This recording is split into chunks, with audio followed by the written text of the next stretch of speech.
पहला पेज तो था कि अंतरिक्ष खोज की बात करें अध्याय 3, अंतरिक्ष खोज अध्याय 3 की बात करें कि कहा गया इसके अंदर कहा कि खगोल शास्त्र का प्रारंभ किसी देश और काल में हुआ होगा। इस विषय पर विद्वान एकमत नहीं है कि जो हम जिस अंतरिक्ष के अध्ययन करते हैं ना, एक शब्द आता है खगोल शास्त्र, यहाँ पर एक शब्द आता है खगोल शास्त्र। और यदि आ जाए कि गुरुजी खगोल शास्त्र का मतलब क्या है, खगोल शास्त्र का मतलब वह शास्त्र जहां पर हम वायुमंडल की बात करें, आपका जो वायुमंडल कह दो या चाहे मैं ऐसे कह दूं अंतरिक्ष का अध्ययन, अंतरिक्ष का अध्ययन, कि वह सब्जेक्ट जिसके अंदर अंतरिक्ष का अध्ययन किया जाता है उसे कहा जाता है खगोल शास्त्र। और ऐसा कहा जाता है कि खगोल शास्त्र का प्रारंभ किसी एक देश या किसी एक काल में हुआ होगा। इस विषय के ऊपर विद्वान एक मत नहीं है जी, ये यहां से आ जाता है। उसके बाद यहां से आता है कि प्रारंभ में यह केवल निरीक्षणात्मक रहा होगा, लेकिन क्रमशः वैज्ञानिक स्वरूप पाकर के वर्तमान का खगोल विज्ञान बन गया। इस विधा का त्रयोमकोस मिस्र के पिरामिडों के द्वारा लगभग 2500 ईसा पूर्व से भी पहले स्थापित हुआ था। ऐसे कहते हैं कि इस खगोल शास्त्र की बात करें, इसका विकास कब से हुआ, तो इसका विकास ये कहते हैं कि 2500 ईसा पूर्व की बात करें, 2500 ईसा पूर्व आपके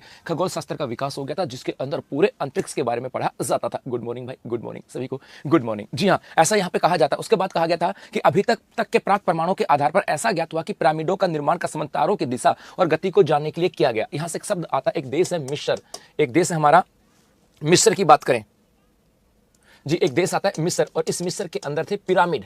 यहाँ पर आपके पिरामिड पाए जाते हैं। कहते हैं ना कि दुनिया के 7 अजूबों में से एक आता है मिस्र के पिरामिड। और ऐसे कहते हैं कि पिरामिड बड़े खतरनाक थे, मतलब इतने भारी भारी पत्थरों से इसका निर्माण कैसे हुआ। तो कहते हैं कि ये जो मिस्र के पिरामिड थे, इन पिरामिडों का निर्माण किस बेस पे किया गया, तो इसके निर्माण को लेकर के कहा जाता है कि भाई इनका निर्माण का संबंध तारों की दिशा और गति जानने के लिए क्या था। इनका निर्माण की बात करके इनके निर्माण का उद्देश्य क्या था, उनके निर्माण का उद्देश्य था कि तारों की दिशा व गति मापना। जी हाँ, कि तारे किस दिशा के अंदर हैं और किस गति से आगे बढ़ते हैं, तो तारों की गति और दिशा को मापने के लिए मिस्र के पिरामिडों का निर्माण किया गया था। और जैसा कि यहाँ पर चित्र दर्शाया गया, ये आपके एक मिस्र का पिरामिड है। और इस मिस्र के पिरामिड की बात करें, इसको एक एंगल से देखते हैं तो इसके एग्जैक्ट टॉप के ऊपर यहाँ पे जो है ना आपका दिखाई देता है ध्रुव तारा। इसका मतलब है जिस प्रकार से हम लोग सोचते थे कि रात्रि के समय जब सोते थे हमें सप्तऋषि दिखाई देता था, और सप्तऋषि के आगे के जो 2 तारे होते थे उन्हीं के आधार पर ध्रुव तारा होता था, जो हमें डायरेक्शन बताता था कि उत्तर दिशा। उसी प्रकार से कि मिस्र के अंदर भी नॉर्थ डायरेक्शन को दर्शाने के लिए इन पिरामिडों का निर्माण किया गया था। और पिरामिडों का एकदम एग्जैक्ट टॉप जो होता था, ये टॉप आपके ध्रुव तारों को इंडिकेट करता था। ये यहाँ से आ जाता है। उसके बाद है मिस्र एवं चीन का खगोल इतिहास स्पष्ट रूप से ज्ञात नहीं हो सका, फिर भी चीन में खगोलीय ज्ञान की शुरुआत ईसा पूर्व 6वीं शताब्दी से आंकी गई है जी, ये यहाँ से आ जाता है। उसके बाद आता है अंतरिक्ष खोज का इतिहास जी, तो यहाँ पर तो कुछ बातें यहाँ से कही गई थी। उसके बाद नेक्स्ट पेज यहाँ से आता है, और वो आता है कि किसके बारे में बात कर रहा है, वो बात कर रहा है आपके अंतरिक्ष खोज का इतिहास। तो एक यहां से मैं लिखता हूं आपके अंतरिक्ष खोज का इतिहास। जी हां, यहां पर मैंने लिखा अंतरिक्ष खोज का इतिहास, अंतरिक्ष खोज का इतिहास कि भैया अंतरिक्ष की खोज की गई तो उसका इतिहास क्या रहा गया है। जी हां, इसी को लेकर के आता है कि कि यहाँ पे लिखा गया कि आर्यभट्ट भारत के महान खगोलविद थे, जिनकी मान्यता थी कि पृथ्वी गोल है। जी हाँ, उन्होंने पृथ्वी स्थिर नहीं है यह बात ईसा पूर्व 5वीं शताब्दी में बता दी थी। तो यहाँ पर इसको लेकर के एक तो आता है आर्यभट्ट कि भाई अंतरिक्ष की खोज की गई, और अंतरिक्ष कैसा है, गोल है कि नहीं है, ये इसमें तारे हैं कि नहीं है, पृथ्वी केंद्र में है या सूर्य के चक्कर लगा रही है, या पृथ्वी सूर्य के चक्कर लगा रही है, मतलब ये सब बातें यहाँ से थी। और इसी को लेकर के आपके जो आर्यभट्ट हैं, आर्यभट्ट की बात करें, इन्होंने कहा आर्यभट्ट की बात करें, इनका संबंध भारत के साथ आता है। इन्होंने कहा था कि पृथ्वी गोल है। जी हाँ, पृथ्वी गोल है। ये किसने बताया था, आर्यभट्ट ने बताया था। और उन्होंने कहा पृथ्वी स्थिर नहीं है। एक बात और कही थी कि पृथ्वी स्थिर नहीं है, स्थिर नहीं है इसका मतलब पृथ्वी एक जगह पे नहीं है, अर्थात पृथ्वी अपने स्थान पे घूमती भी है और पृथ्वी सूर्य के चारों ओर चक्कर भी लगाती है। तो आर्यभट्ट जिनका संबंध पृथ्वी से आता है, उन्होंने कहा कि पृथ्वी गोल है और ये स्थिर नहीं है, अर्थात अपने स्थान पे भी घूमती रहती है और सूर्य के चारों ओर चक्कर लगाती है। ये किसने कहा था, ये कहा था आपके आर्यभट्ट ने। तो ये एक मैंने आपको हर बार कहा है, अभी भी कह रहा हूं, एक नई कॉपी लेके आना और नई कॉपी में लिखना मूल किताबें, और सबसे पहले लिखना आरबीएससी की किताबें, और आरबीएससी के अंदर कक्षा 6 से लिखना स्टार्ट करना, और उसके अंदर जो चैप्टर आते हैं जो आप लोग पढ़ रहे हो वहां पर अपडेट करते जाना कि भाई मूल किताबों में इसको लेकर के ऐसा लिखा है। जी हाँ, इसके अलावा यहाँ कहा, इन्होंने कहा कि पृथ्वी स्थिर नहीं है, और स्थिर नहीं, इसका मतलब है ये क्या करती है, घूर्णन करती है। इसका मतलब क्या करती है, घूर्णन करती है, ये इन्होंने कहा। और घूर्णन करती है, इसके कारण क्या हुआ, इसी के कारण क्या कहा था कि भाई तारे उदय व अस्त होते हैं, तारे उदय वह अस्त होते हैं, मतलब दिन रात बनते हैं। पृथ्वी की घूर्णन गति के बारे में ये किसने कहा था, आर्यभट्ट ने कहा था। इसके अलावा आर्यभट्ट ने पृथ्वी की परिधि भी बताई थी। इन्होंने पृथ्वी की परिधि की भी बात की थी, और कहा कि पृथ्वी की परिधि लगभग 24,835 मील बताई। इन्होंने पृथ्वी की परिधि बताई 24,835, जो कि एग्जैक्ट आधुनिक काल में बनाएगी परिधि के बराबर है, जो कि आपके बराबर है है ना, वर्तमान समय के अंदर बताएगी परिधि के अनुसार, जो कि 24,901 है। तो यदि आ जाए कि पृथ्वी की परिधि कितनी है, तो पृथ्वी की परिधि 24,901 मील है साहब। पृथ्वी की परिधि कितनी है? 24,901 मील है। और ये कौन कहता है ना, ये कौन कहता है? ये आधुनिक जो भूगोलवेत्ता ये कहते हैं। और पृथ्वी की परिधि के बारे में आर्यभट्ट ने भी कहा था, और आर्यभट्ट ने कहा कि पृथ्वी की परिधि 24,835 मील यहां पर आ जाती है। जी हां, और इसी के आधार पर, इसी आर्यभट्ट को लेकर के एक चीज और आती है कि भारत द्वारा अंतरिक्ष में भेजे गए प्रथम कृत्रिम उपग्रह का नाम भी आर्यभट्ट था। एक यहां से आ जाएगा कि भारत द्वारा अंतरिक्ष में भेजे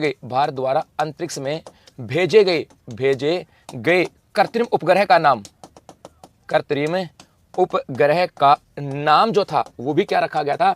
आर्यभट्ट था। कि भारत के द्वारा अंतरिक्ष में भेजे गए प्रथम जो कृत्रिम उपग्रह था उसका नाम भी क्या था? आर्यभट्ट। तो यहां पर अंतरिक्ष की खोज के बारे में आर्यभट्ट ने कहा। पृथ्वी गोल है, स्थिर नहीं है, घूर्णन करती है, जिसकी वजह से दिन रात बनते हैं, तारों का उदय अस्त होता है। इन्होंने पृथ्वी की परिधि 24,835 मील बताई। और भारत के द्वारा अंतरिक्ष में भेजे गए पहले जो कृत्रिम उपग्रह था उसका नाम भी क्या रखा गया था? आर्यभट्ट। ये बात यहां से आ जाता है। चलो आगे बढ़ते हैं सब।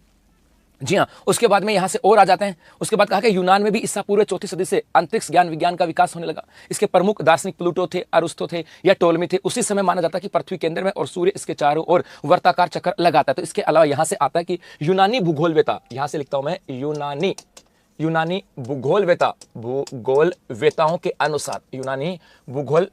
के अनुसार, जो यूनान के भूगोलवेता थे उनके अनुसार क्या था?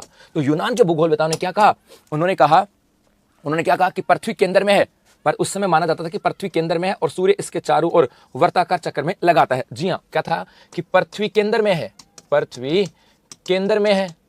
और सूर्य चक्कर लगाता है। उस समय यही माना जाता है, लगाता है।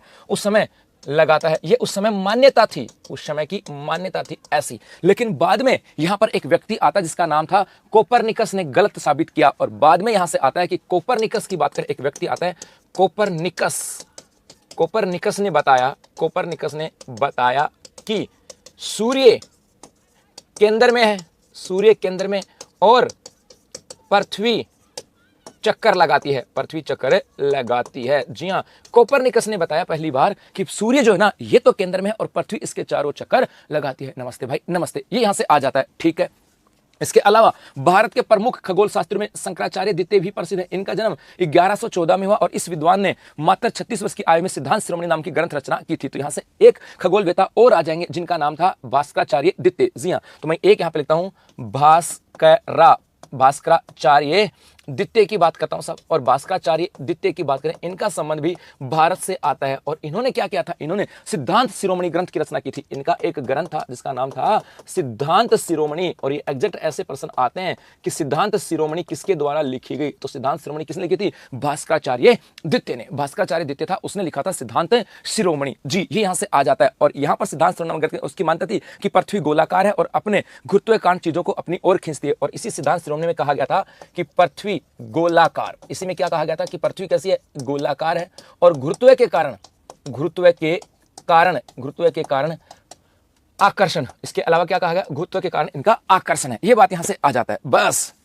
जी, ये यहां से आ गया। तो यहां पर अंतरिक्ष खोज के इतिहास में एक नाम तो आपको आर्यभट्ट को याद रखना, एस भास्कराचार्य द्वितीय, जो आपके इस छठी कक्षा की बुक के अंदर है। बाकी कुछ और भी होगा लेकिन छठी कक्षा की बुक के अंदर है। इसके अलावा यहां से एक आ जाएगा कि यूनानियों के वो मान्यता थी कि पृथ्वी केंद्र में और सूर्य चक्कर लगाता है। लेकिन बाद में कोपरनिकस ने कहा नहीं, सूर्य केंद्र में है और पृथ्वी इसके चारों ओर चक्कर लगाती है। इसके अलावा मेरे बच्चों यहां से एक आता है दूरबीन को लेकर के, एक शब्द आता है दूरबीन। जी हां, तो दूरबीन को लेकर के आता है कि प्रथम दूरबीन का आविष्कार लिपार्सी के द्वारा किया गया था। तो यहां से आ जाए कि प्रथम दूरबीन की बात करें, प्रथम दूरबीन बताओ दिखा, दूरबीन का आविष्कार किसने किया था? और इसको लेकर के तो मुझे 100% पता है कि जब भी मैं ऑफलाइन वगैरह बैच में पढ़ाता हूं ना और पूछता हूं कि दूरबीन का आविष्कार किसने किया, तो मैक्सिमम बच्चा जवाब देता है कि सर गैलीलियो ने। दूरबीन का आविष्कार किसने किया था भाई? बताओ था हैं, बताओ मेरे गुलगुलो, दूरबीन का आविष्कार किसने किया? क्योंकि पढ़ तो रहे नहीं हो आप लोग, पता नहीं कहां कहां कमेंट्स कर रहे हो। जी जी हाँ भाई, बताओ यहां से दूरबीन का आविष्कार किसने किया था? दूरबीन का आविष्कार किसने किया था? और मैक्सिमम बच्चा कहेगा सर गैलीलियो ने किया था। मैक्सिमम बच्चा ये कहेगा कि सर गैलीलियो के द्वारा दूरबीन का आविष्कार किया गया था। और जब भी पढ़ाते हैं तब भी ये भी समस्या आती है, और जब भी क्लास में बताते हैं ना वो भी कहते हैं कि सर दूरबीन का आविष्कार किसने किया? तुम लोग क्या कहते हैं? गैलीलियो। बेटा ऐसा नहीं है, यहाँ पर दूरबीन का जो आविष्कार किया था, तो प्रथम दूरबीन जो बनाई थी ना, प्रथम दूरबीन की बात करें, प्रथम दूरबीन, और मेरे गुलगुलो इस प्रथम दूरबीन का आविष्कार किया था आपके लिपर्सी ने। किसने किया था? लिपर्सी। जी हाँ, लिपर्सी के द्वारा किया गया था। ये कह सकता हूं गैलीलियो ने क्या बनाई थी? सौर दूरबीन। तो पहली दूरबीन का आविष्कार किसने किया था? लिपर्सी ने। और ये कहां के रहने वाले थे? ये रहने वाले थे आपके नीदरलैंड के। ये कहां के रहने वाले थे? नीदरलैंड के। ये अपडेट याद रखना कि प्रथम दूरबीन किसने बनाई? लिपर्सी ने। प्रथम दूरबीन का आविष्कार किसने किया? लिपर्सी ने। प्रथम दूरबीन का आविष्कार किसने किया था? लिपर्सी के द्वारा किया गया था। जी हाँ, ये बात यहां से आ जाती है जी। और यहां से आ जाता है कि प्रथम, यदि मैं ऐसा लिखूं कि प्रथम सौर दूरबीन के आविष्कार की बात करें, सौर दूरबीन, प्रथम सौर दूरबीन का आविष्कार जी, कि वह दूरबीन जिससे खगोलीय पिंडों का अध्ययन किया गया, उसका आविष्कार किया था आपके गैलीलियो ने किया था। गैलीलियो ने किया था। और ये गैलीलियो की बात करें, इटली के रहने वाले थे और इन्होंने आविष्कार किया था 1610 के अंदर। तो 1610 के अंदर गैलीलियो के द्वारा, जो कि आपके इटली के रहने वाले थे, इन्होंने सौर दूरबीन का आविष्कार किया था। तो पहली दूरबीन जो आई थी, ये आई थी आपके लेपार्सी के द्वारा। लेपार्सी जो है, उन्होंने दूरबीन का आविष्कार किया था और जो कि नीदरलैंड के रहने वाले थे। लेकिन हाँ, पहली सौर दूरबीन का निर्माण, अर्थात वह दूरबीन जिससे आकाश का अध्ययन किया गया, खगोलीय पिंडों का अध्ययन किया गया, ये क्या था? गैलीलियो ने 1610 के अंदर। जी हाँ, और ये रहा आपकी पिक्चर जो आपको दिख रही है, ये गैलीलियो की दूरबीन थी। ये थी गैलीलियो और उनके छत के ऊपर एक पिक्चर थी। उन्होंने ऐसे इस प्रकार से दूरबीन लगाई थी और ये आराम से देख रहा था। जी जी जी जी, है ना। इसके अलावा यहां से इसी दूरबीन को लेकर के एक हमारे यहां से लाइन आती है कि उदयपुर शहर की बात करें, हमारा एक आता है उदयपुर, और इस उदयपुर में एक झील है जिसका नाम है फतेह सागर झील। यहां पर है आपके फतेह सागर झील। और फतेह सागर झील की बात करें, इसके ऊपर एक टापू है, इसके ऊपर एक टापू है और इस टापू के ऊपर यहां पर एक दूरबीन स्थापित की गई है। यहां पर क्या है? दूरबीन स्थापित। आता है ना एग्जाम में। जी हां, यहां पर इस फतेह सागर झील के ऊपर एक टापू है और इस टापू के ऊपर आपके एक दूरबीन की स्थापना की गई। और ये इसका नाम क्या है? इस दूरबीन का स्थापित, उसका नाम क्या पता है? उसका नाम है आपके मास्ट। जी, इंपॉर्टेंट है साहब, मास्ट। उसका नाम क्या है? मास्ट। अब आ जाए कि मास्ट क्या है या फतेह सागर झील के ऊपर स्थापित की गई दूरबीन का नाम क्या है? अब तो हमारे तो तोते उड़ गए साहब, हमारे तो तोते उड़ गए। उसका नाम क्या था? मास्ट। और मास्ट का मतलब है multi application, multi application solar telescope. Telescope की बात करें, टेलीस्कोप। जी हाँ, ये यहां से आ जाता है। तो यदि आ जाए कि हमारे यहां पर, यदि आ जाए कि हमारे यहाँ फतेह सागर झील के ऊपर स्थापित दूरबीन की बात करें, उसका नाम क्या है? मास्ट है, जो देश की सबसे बड़ी दूरबीन है। और इस दूरबीन स्थापित की, इसकी विशेषता क्या है? ये हमारे देश की सबसे बड़ी दूरबीन है, देश की सबसे बड़ी। जी हाँ, यदि यही प्रश्न आ गया कि बताओ देश की सबसे बड़ी दूरबीन कहां, तो फतेह सागर झील के ऊपर एक टापू है, वहां पर है और इसका नाम क्या है? मास्ट, MAST, multi application solar telescope. तो अब आगे से जब ज्योग्राफी पढ़ो तो आगे से जब आप लोग, अब मुझे इतना पता कि अब बताओ कौन कौन ऐसा बच्चा था जो ऑफलाइन में पढ़ता था या ऑनलाइन में पढ़ता था और फतेह सागर झील के ऊपर एक दूरबीन थी, ये तो पढ़ लिया होगा, लेकिन उसका नाम क्या था? बताओ, दिखा, किस किसने पढ़ा था ऐसा?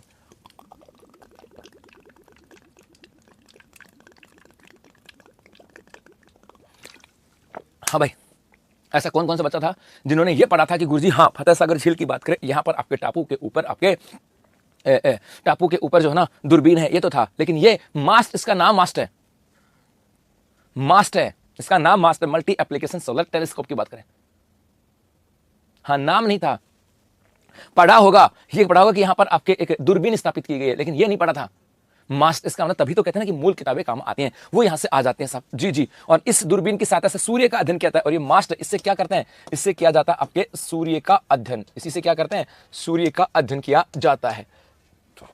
जी हाँ, इसके अलावा यहां से एक चीज और आ जाती है। इसके अलावा यदि मैं बात करूं, यहां से एक आता है कि एक जगह है कावलूर, एक जगह आता है कावलूर, और कावलूर पड़ता है आपके तमिलनाडु के अंदर। ये कावलूर कहां पड़ता है? तमिलनाडु की बात की जाती है। और इस तमिलनाडु के अंदर यहां पर आपके, ये जो कावलूर तमिलनाडु की बात करें, यहां पर आपके वेणु बापू दूरबीन, यहां पर आपके वेणु बापू दूरबीन की स्थापना की गई है। वेणु बापू दूरबीन की बात करें, इसकी स्थापना कहां पर की गई? तो ये की गई आपके, जी हाँ, और अंतरिक्ष के रहस्यों को उद्घाटित करने में वैज्ञानिकों ने अप्रैल 1990 में हब्बल अंतरिक्ष दूरबीन को अंतरिक्ष में स्थापित किया। और एक आ जाए अंतरिक्ष दूरबीन की बात करें, एक आ जाए अंतरिक्ष दूरबीन की, अंतरिक्ष में भी एक दूरबीन है, अंतरिक्ष दूरबीन, और उसका नाम क्या है? तो उसका नाम है आपके हब्बल। और इसकी स्थापना कब की गई थी? वर्ष 1990 में। जी हाँ, एक आ जाए यहां से, ये रहा, देखो, ये है आपके वेणु बापू दूरबीन, ये वेणु बापू दूरबीन है, ऐसी है वेणु बापू दूरबीन, जो कि हमारे कावलूर तमिलनाडु में है। और एक आता है हब्बल अंतरिक्ष दूरबीन, मतलब ये दूरबीन है लेकिन अंतरिक्ष में तैर रही होती है, अंतरिक्ष में उड़ रही है और अंतरिक्ष में रहते हुए ही ये अपना पूरा काम करती है। जी, चलो आगे बढ़े यहां से, है ना। और जी हाँ, इसके अलावा यहां पर और भी कुछ चीजें आ जाते हैं जी, जिसको लेकर के हम यहां से बात करें। जी, एक यहां पर उपग्रहों को लेकर के है, एक इसके अंदर लिखा हुआ है कि विश्व का प्रथम, एक लिखा हुआ है यहां से विश्व का प्रथम उपग्रह, विश्व का प्रथम उपग्रह की बात करें जी, उसका नाम था स्पुतनिक फर्स्ट, इसका नाम था स्पुतनिक फर्स्ट। जी जी, विश्व का प्रथम उपग्रह की बात करें स्पुतनिक फर्स्ट था। और ये उपग्रह किसके द्वारा भेजा गया? तो ये भेजा गया था आपके सोवियत संघ के द्वारा। ये किसके द्वारा था? सोवियत संघ। और वर्तमान में जिसको हम लोग रूस बोलते हैं उसके द्वारा इसे भेजा गया था। कब? 1957 में। तो विश्व का प्रथम उपग्रह स्पुतनिक फर्स्ट था जो कि 1957 में किसके द्वारा भेजा गया? सोवियत संघ के द्वारा भेजा गया है। जी हाँ। उसके बाद में यहीं से आ जाता है, एक यहां से आता है आपके स्पुतनिक सेकंड की बात करें, स्पुतनिक, उसके बाद में यहां पर एक आता है स्पुतनिक सेकंड। और स्पुतनिक सेकंड क्यों चर्चा में आया पता है? इसमें क्या था? जीवित प्राणी को अंतरिक्ष में भेजा गया था। इसमें क्या हुआ था? आपके जीवित प्राणी को अंतरिक्ष में भेजा गया। जीवित प्राणी को अंतरिक्ष में भेजा गया। अंतरिक्ष में भेजा गया। तो जीवित प्राणी को अंतरिक्ष में भेजा गया स्पुतनिक 2 के अंदर। और ये जीवित प्राणी कौन था पता है? ये जीवित प्राणी कौन था? किसी को याद है? जीवित प्राणी कौन था?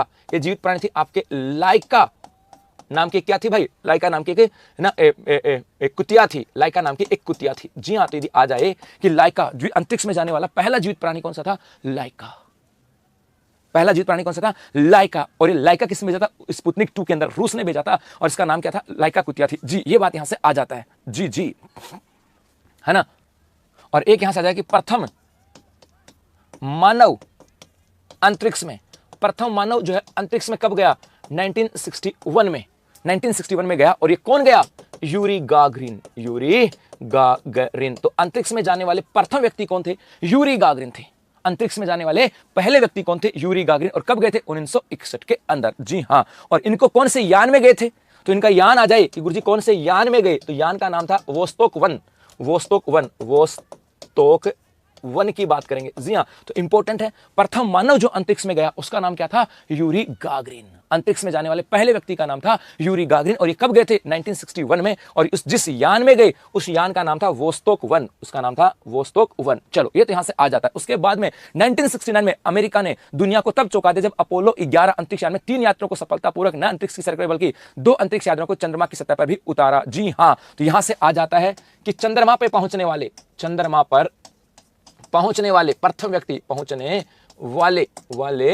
प्रथम व्यक्ति की बात करें। जी हां। प्रथम व्यक्ति, चंद्रमा पे पहुंचने वाले प्रथम व्यक्ति कौन था? तो ये नाम आ जाएगा नील आर्मस्ट्रॉन्ग। ये नाम किसका है? Neil Armstrong. जी हां। नील आर्मस्ट्रॉन्ग ये चंद्रमा पे पहुंचने वाले प्रथम व्यक्ति थे। और ये कब गए? 1969 में गए। और इनका है ना किस यान से गए? तो इनका नाम था अपोलो 11, अपोलो 11 के अंदर। जी हाँ। अपोलो 11। तो अपोलो 11 से अमेरिका ने, जी हाँ। और ये किस है ना, ये कहां से थे? देश की बात करें तो देश हो जाएगा अमेरिका। जी हाँ। तो अमेरिका की बात करें, अमेरिका ने 1969 में अपोलो यान भेजा। और इस अपोलो यान में 3 व्यक्ति थे जो अंतरिक्ष में गए। और सबसे पहले नील आर्मस्ट्रॉन्ग कहां पहुंचे? चांद पर। तो चांद पे जाने वाले प्रथम व्यक्ति कौन थे? Neil Armstrong. ये उस समय की पिक्चर है, ये आपके नील आर्मस्ट्रॉन्ग है। और ये चांद की फोटो है। ये चांद की फोटो इनकी 1969 में गए थे अपोलो 11 के अंदर। जी हाँ। ठीक है जी।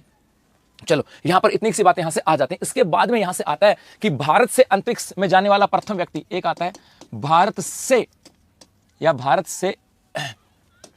अंतरिक्ष में जाने वाला, भारत से अंतरिक्ष में जाने वाला प्रथम व्यक्ति, जाने वाला यदि मैं प्रथम व्यक्ति की बात करूं, चंद्रमा पे नहीं गया था, अंतरिक्ष में गए। और उनका नाम क्या था? राकेश शर्मा। हम लोग कई बार कहते हैं ना राकेश शर्मा, जैसे आपने सिद्धू जी को सुनना, सिद्धू जी पता क्या कहेंगे? राकेश शर्मा चांद पे पहुंच गए। राकेश शर्मा, राकेश शर्मा कहां गए थे? अंतरिक्ष में। तो भारत से अंतरिक्ष में जाने वाले पहले व्यक्ति कौन थे? राकेश शर्मा थे। और राकेश शर्मा की बात करें कब गए थे? 1984 में गए थे। और ये एयरफोर्स के जवान थे, भारतीय एयरफोर्स में थे। और ये गए थे सब। और यहां पर राकेश शर्मा की बात करें, इनका यान कौन सा था? यान था सोयूज T11।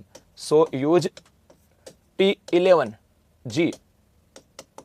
जी ये यहां से आ जाता है। और बेसिकली रहने वाले कहां के थे? ये पटियाला पंजाब के थे। पटियाला पंजाब में जन्म। इनके राकेश शर्मा की बात करें तो इनका जन्म कहां हुआ था? इनका जन्म हुआ था पंजाब में। जी हां। तो अंतरिक्ष में जाने वाले भारत से अंतरिक्ष में जाने वाले पहले व्यक्ति राकेश शर्मा थे, जिनका जन्म पंजाब में हुआ था। और 1984 में गए थे अंतरिक्ष में। 1984 में अंतरिक्ष में गए थे, एयरफोर्स के थे। और ये सोयूज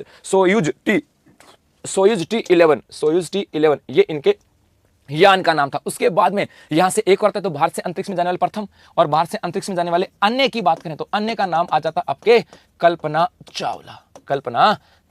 जी हां। कल्पना चावला। और कल्पना चावला का संबंध आता है आपके हरियाणा से। इनका संबंध कहां से आता है? हरियाणा से आता है। जी हां। तो ये भी आपके अंतरिक्ष में गई थी। और बाद में वर्ष 2003 कोलंबिया यान से एक याद आता है कोलंबिया यान, सबको याद आ रहा होगा कोलंबिया यान से लौटते समय मृत्यु, लौटते समय क्या हो गई थी, इनकी मृत्यु हो गई थी। जी हाँ, और उसके बाद में एक अन्य में एक नाम और आ जाएगा, सुनीता विलियम्स। विलियम्स की बात करें तो भारत के मूल के व्यक्ति जो आपके अंतरिक्ष में गए, नंबर 1 पे राकेश शर्मा हो जाएगा, जो कि 1984 में गए थे, है ना, ये पंजाब के रहने वाले थे। एयरफोर्स के थे, सोइस 211 में गए थे। कल्पना चावला जो हरियाणा की थी, ये भी अंतरिक्ष में गई थी। और 2003 में जब कोलंबिया यान वापस से आ रहा था, उस समय वो दुर्घटनाग्रस्त हो गया था, और जब दुर्घटनाग्रस्त हो गया था तो अपने 6 सहयोगियों के साथ कल्पना चावला की मृत्यु हो गई थी। इसके अलावा जो सुनीता विलियम्स हैं, जो अमेरिका मूल के नागरिक हैं, ये इनकी बात करें, ये जो है अंतरिक्ष में गई हैं साहब। जी जी जी जी